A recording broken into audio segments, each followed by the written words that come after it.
Здравствуйте! В эфире информационный выпуск Амшик Шара. Я его ведущая на Лакове. Сегодня в программе. В Абхазии простились с литературоведом, поэтом, критиком, журналистом, видным общественным и государственным деятелем Владимиром Зонтария. Около 2000 электронных приборов учета электроэнергии установлено на данный момент в новом районе столицы. Завершен прием заявок на участие в конкурсе. Абхазия рекомендует, остается лишь назвать имена победителей. Пьеса по одноименному роману Кена Кизи, пролетая над гнездом кукушки, на абхазской сцене. В Росдраме готовится к очередной премьере. В Абхазии простились с Владимиром Зонтария. Проводить в последний путь поэта, литературоведа, критика, журналиста, видного общественного и государственного деятеля пришли руководство страны во главе с президентом Бадрой Гунба, спикер парламента Лаша Ашуба, депутаты парламента, представители творческой, научной интеллигенции, общественность. Владимир Константинович Зонтария, доктор филологических наук, кавалер ордена Ахтапша второй степени и лауреат государственной премии имени Дмитрия Гулия. В разные годы он избирался депутатом Верховного Совета Абхазии, состоял в союзах писателей, журналистов Абхазии и России. Его деятельность оставила значительный след в развитии национальной литературы и общественно-политической жизни страны. И сегодня мы провожаем последний путь одного из таких замечательных сынов абхазского народа.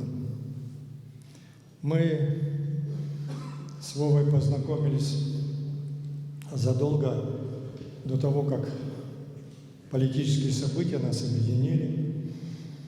Он был такой душой компании, умел рассказывать интересные истории, умел пародировать известных, замечательных людей, что вызывало веселье в кругу друзей. Но времена этого беззаботной молодости проходили, наступила суровая правда жизни. И это был конец 80-х годов, когда обострились национальные проблемы по всему Советскому Союзу, и со стороны Грузии мы почувствовали серьезную угрозу. Всегда так было в истории нашего народа, что лучшие представители интеллигенции отстаивали интересы нашего народа. Вот пришло время нашего поколения.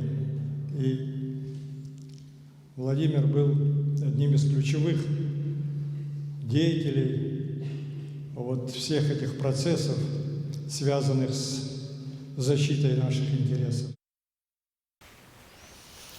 Владимир Мединский назвал смерть Владимира Зонтария невосполнимой потерей для культуры. Помощник президента Российской Федерации и первый секретарь Союза писателей России направил телеграмму, в которой охарактеризовал уход литератора как невосполнимую утрату для абхазской и русской культуры.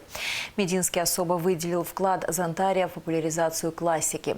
В обращении также отмечается значимость общественной деятельности литератора. Мы помним Владимира Константиновича и как человека много сделавшего для укрепления авторитета его родной Абхазии, ее суверенитета, но главное для укрепления единства народа республики и ее связи с Россией, подчеркивается в тексте телеграммы.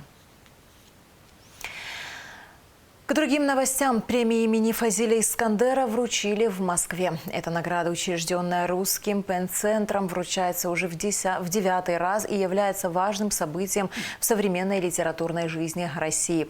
Президент Абхазии Бадра Гунба направил приветствие участникам, отметив особое значение события для укрепления гуманитарных и культурных связей между братскими народами Абхазии и России и сохранения общего культурного пространства. Среди лауреатов премии – писатели из различных регионов России, стран СНГ и Республики Абхазия. 24 марта отмечается Всемирный день борьбы с туберкулезом. Цель даты – привлечение внимания общественности к масштабам этой болезни, способам ее профилактики и лечения.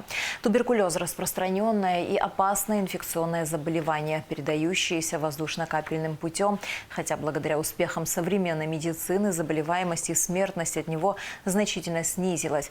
Как отметил директор республиканского противотуберкулезного диспансера Джунпер Гопия, в Абхазии в последние последнее время наблюдается положительная динамика заболеваемости. С каждым годом число вновь заболевших уменьшается. На сегодняшний день в нашем диспансере находится на стационаре где-то 15 человек. У нас в каждом районе есть амбулаторные пункты. В амбулаторных пунктах находятся врачи. Наши врачи выезжают в месяц 2 раза.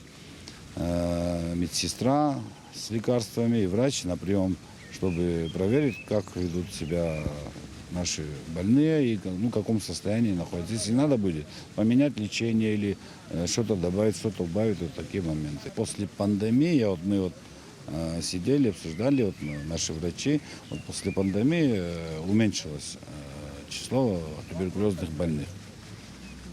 Не могу сказать, почему и как, но есть такая динамика, что уменьшилось. Военная прокуратура возбудила уголовное дело в отношении офицера Министерства обороны по подозрению в незаконном обороте наркотиков. По данным следствия, капитан ведомства Ахмед Куртаметов был задержан 13 марта в селе Нижняя Шера Сухумского района в ходе оперативных мероприятий сотрудников уголовного розыска. При досмотре у военнослужащего обнаружили и изъяли партию мефедрона в крупном размере.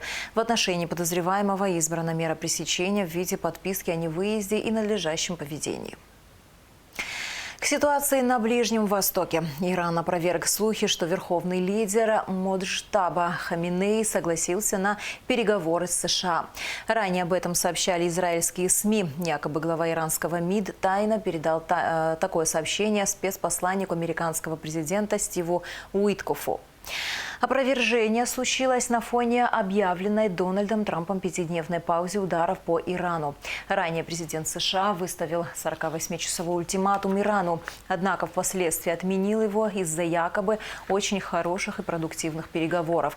Источник в МИД назвал заявление Трампа частью попыток снизить цены и выиграть время для реализации военных планов. Мы обсудили оперативную паузу с политологом Бесланом Хагба. По его мнению, это вписывается в концепцию США, когда под предлогом переговоров происходит подготовка к новому витку эскалации. Почему такая пауза? Прежде всего, обращаю внимание, что все-таки вот эта политика на Ближнем Востоке, она потерпела провал. Вот то, что намечали американцы, то, что говорили, что мы все-таки режим изменим, сменится режим, этого не случилось. Хотя поубивали многих лидеров, но, понимаете, политический режим сохранился. Наоборот, мы видим солидарность иранского общества вокруг своих лидеров. Вы знаете, все-таки операция, несмотря на могущество Америки, очень идет тяжело, вязко. Что касается самого Дональда Трампа. И верить ему очень сложно. Сегодня говорит одно, завтра другое. Его действия прогнозировать практически невозможно. И потому я думаю, что если какая-то пауза была взята, я думаю, что все-таки какое-то давление на американцев тоже оказывает. Пауза идет, а потом вдруг начинается. Это стиль вообще политики США. Я могу и других, по отношению к другим регионам, много примеров привести.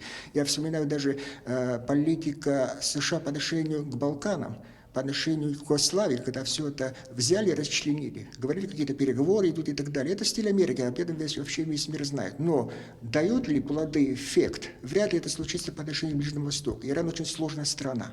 Я допускаю, что военная операция наземная вполне может начаться. Военные специалисты в то же время подчеркивают, если это случится, это будет ловушка в современной политической истории США. Такая ловушка равносильна той ловушке, которая случилась, например, во Вьетнаме, например, в Ираке, когда они тоже так, знаете, громко входили, потом долго выходили, причем мы видим, как это позорно все это случилось. Если наземная операция начнется, это, знаете, не будет простой прогулкой для американцев. Потому, понимаете, говорят о наземной операции по отношению к острову тоже, но говорят, что Иран отвечает, руководитель Ирана отвечает, мы жестко будем отвечать, мы это не позволим. Понимаете, в чем дело? Вот когда всегда вообще так происходит в истории, войну всегда легко начать. Особенно это касается великим странам, а потом это долго длится, и причем позорно уходили. Это вполне возможно и произойдет и по отношению к Ирану, если такая политика будет в США. Импорт из Персидского залива нефти 70% приходится на такие страны: Китай, Индия, Япония, Южная Корея. Вот представьте себе, вот зависимость, да, казалось бы, от энергоресурсов Персидского залива этих стран. Это значит, что мы, если даже открыто не говорят, какое-то давление на США оказывают. Понимаете, я вам напомню, что предстоит, между прочим, визит Дональда Трампа в Китай, который отложен. Это говорит, что серьезные переговоры и там тоже идут среди великих держав. Это говорит о том, что все-таки многие страны заинтересованы остановить войну и чтобы стабильность сохранилась. Я думаю, что вот в этом отношении, если так взять, я думаю, что какое-то давление будет оказано, и американцы по-другому себя поведут. Я думаю, что на какие-то компромиссы им все-таки придется пойти. Около 2000 электронных приборов учета электроэнергии установлено на данный момент в новом районе столицы. Работы по установке счетчиков продолжаются. Специалисты также меняют всю подъездную электропроводку. Дамир Акшпа побывал на месте работ. В 29 домах нового района уже установлено порядка 2000 электронных приборов учета. На сегодняшний день работы проводятся в многоквартирных домах по улицам Агарба и Аргун. На месте работают 100 специалистов из Татарстана. Ожидается прибытие еще 20. Есть определенные сложности в процессе установки приборов учета. Это связано с всякими несанкционированными установками всяких там водонагревательных элементов на лестничной площадке, водопроводных труб. Интернет-коммуникации проходят в разных местах. Вот. Поэтому выбор магистрали немного затрудняется. Приходится все этажи обследовать каждого дома, каждого подъезда для того, чтобы выбрать трассу для прокладки магистральной линии. Помимо этого, естественно, еще и присутствует проблема с затопленными подвалами, то есть провести кабель по подвалу достаточно сложно из-за того, что подвалы зачастую затоплены у нас. Параллельно с установкой счетчиков меняют всю подъездную электропроводку. Главный распределительный щит, рубильники. Производитель гарантирует до 10 лет исправной работы приборов. Работы по установке счетчиков в новом районе планируют завершить в начале апреля. Были у нас ситуации, когда к нам обращались абоненты, просили провести сверку правильности работы прибора учета. Мы эти работы проводили неоднократно, причем. И ни разу не было такого, чтобы наш счетчик показал больше, чем абонентский прибор учета, скажем так. Параллельно с установкой счетчиков меняют всю подъездную электропроводку. Главный распределительный щит, рубильник. Производитель гарантирует до 10 лет исправной работы приборов. Работы по установке счетчиков в новом районе планируют завершить в начале апреля. Надеемся на то, что люди начнут экономить электроэнергию. Сами прекрасно все знают, что у нас большие проблемы с дефицитом электроэнергии в стране. Вот, поэтому все вот эти мероприятия мы вынуждены проводить. Ни в одной стране в мире прибор учета за свой счет государство не устанавливает нигде. Это обязательство абонента, который потребляет электроэнергию. Это он сам себе должен ставить прибор учета, а сбывающая компания просто ставит его на баланс и пломбирует. Здесь такие у нас обстоятельства сложились, поэтому мы были вынуждены уже начинать сами проводить эти работы. Есть новости и для пользователей мобильного приложения по оплате счетов за электроэнергию. Теперь абоненты могут вносить показания счетчика, а приложение само рассчитает необходимую сумму. Общее количество пользователей сегодня составляет 6161 человек. На данный момент совершено 1646 оплат.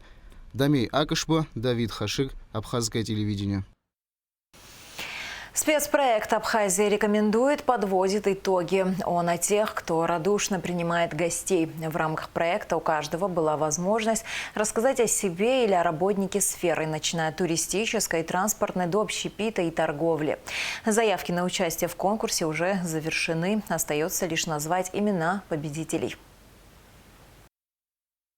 «С гостем 7 счастий приходит», гласит абхазская пословица, а проект «Абхазия рекомендует» рассказывает о тех, кто их радушно принимает. Главная цель – поддерживать людей, которые встречают не по статусу, а по сердцу, и показать всей стране настоящие лица тех, кто делает Абхазию теплой, уютной и неповторимой. Спецпроект «Абхазия рекомендует» направлен на людей, формирующих у туристов впечатление о стране. Всего с момента старта проекта зарегистрировано 306 участников. Прием заявок уже завершен. Очень мало, но потому как мы это первый раз проводим, и люди все хотят попробовать, осторожничают. Плюс есть наша традиционная скромность. Кто-то за себя сам не сказал, кто-то даже стесняется сказать другу: заполни рекомендацию за меня и так далее.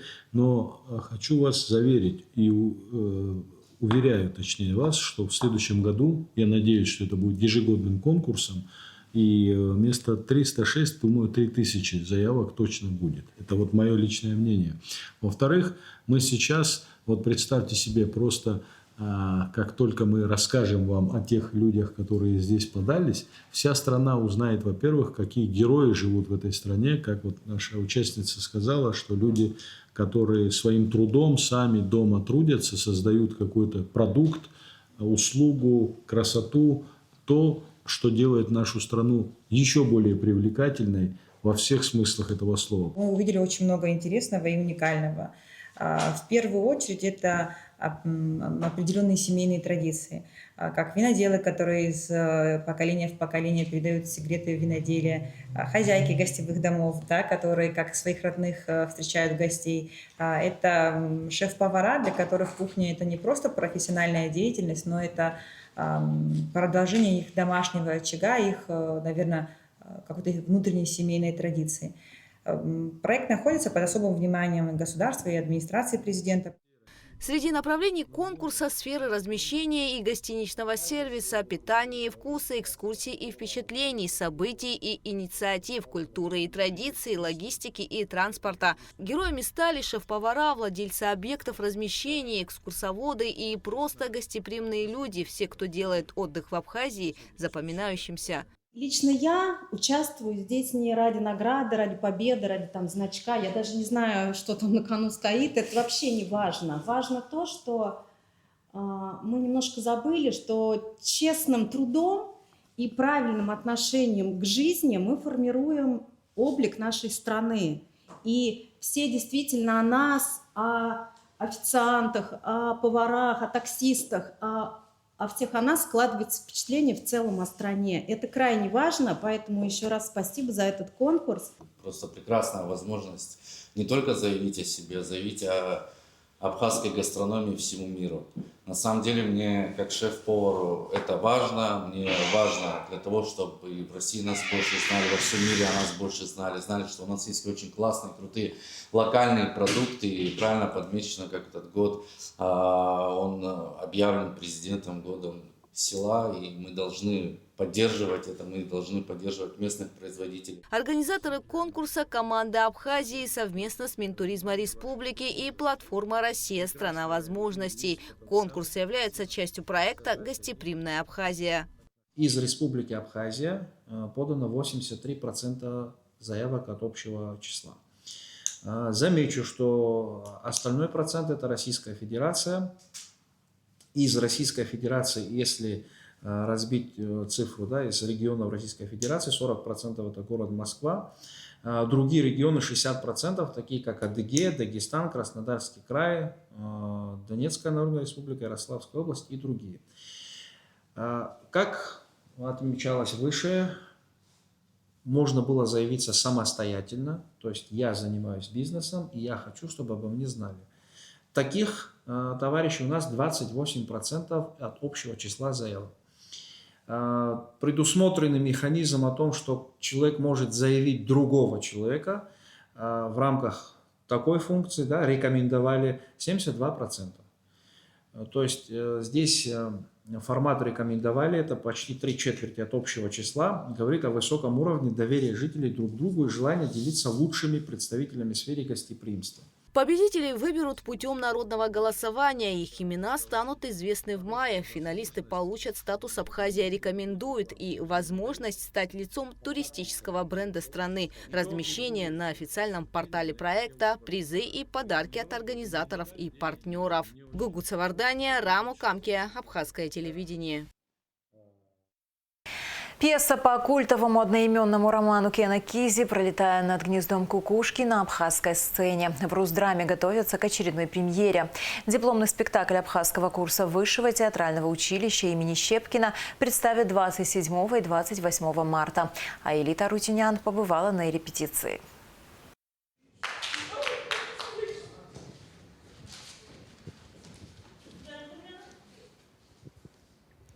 Реплика за репликой, движение за движением все оттачивается до идеала. Но отыграть свою сюжетную линию мало. Ее нужно прожить, а героем нужно стать. Иначе зритель может заподозрить неискренность в глазах актера. Постановка исследует неуловимые границы между безумием и нормальностью, напоминая зрителю о важности попытки изменить мир, даже если победа кажется недостижимой. Спектакль собрал на одной сцене актеров труппы «Русдрама» и новое поколение артистов, выпускников ВТУ имени Щепкина. Я вчера вечером говорила с твоей мамой. Что вы ей сказали?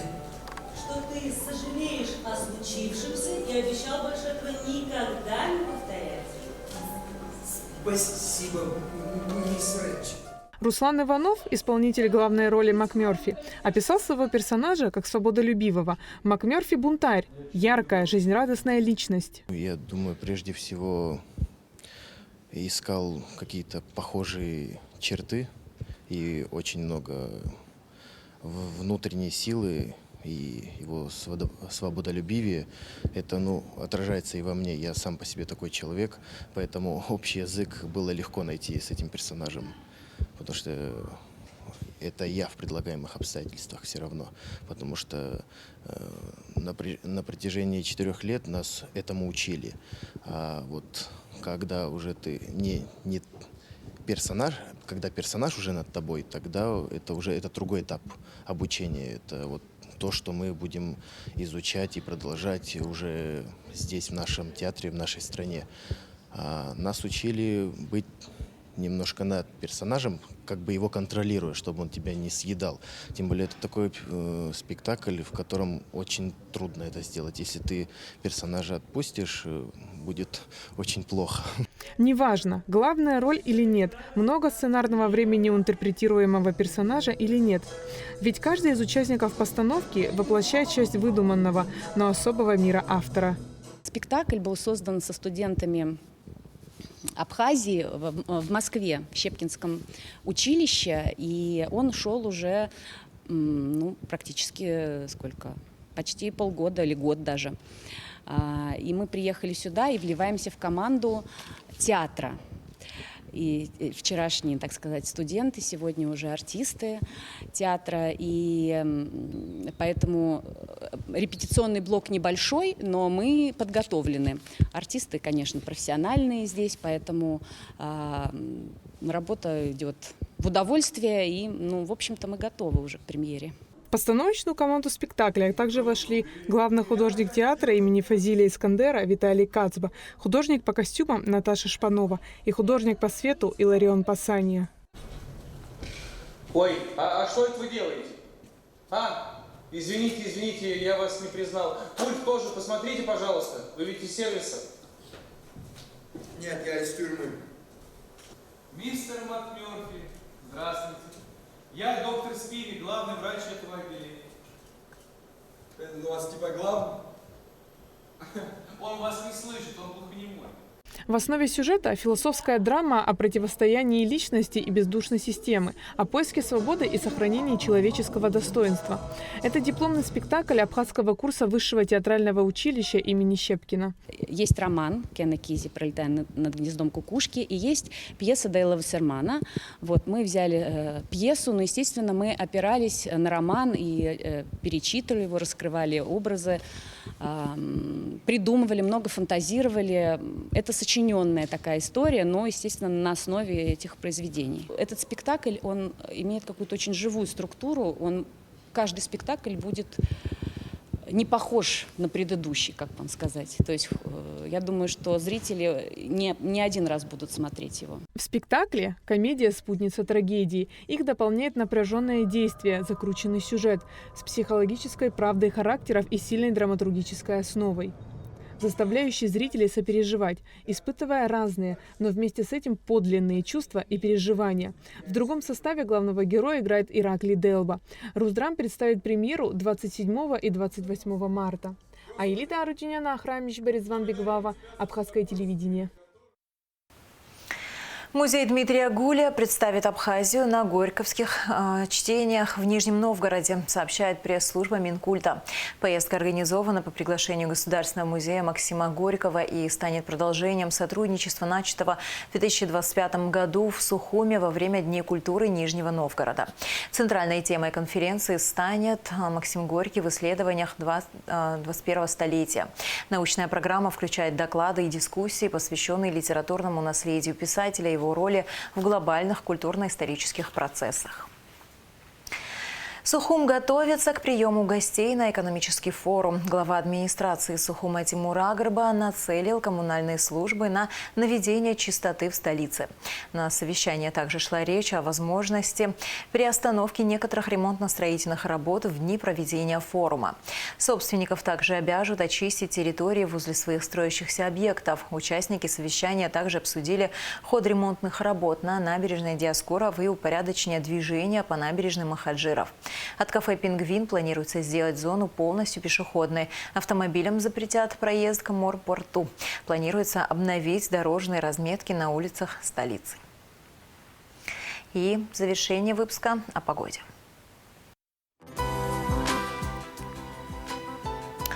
В среду, 25 марта, в Абхазии ожидается облачная с прояснениями погода. С полудня дождь, возможно гроза, туман.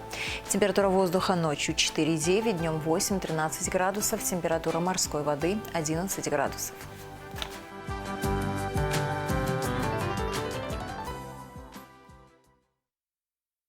На этом наш выпуск подошел к концу. До скорых встреч в эфире.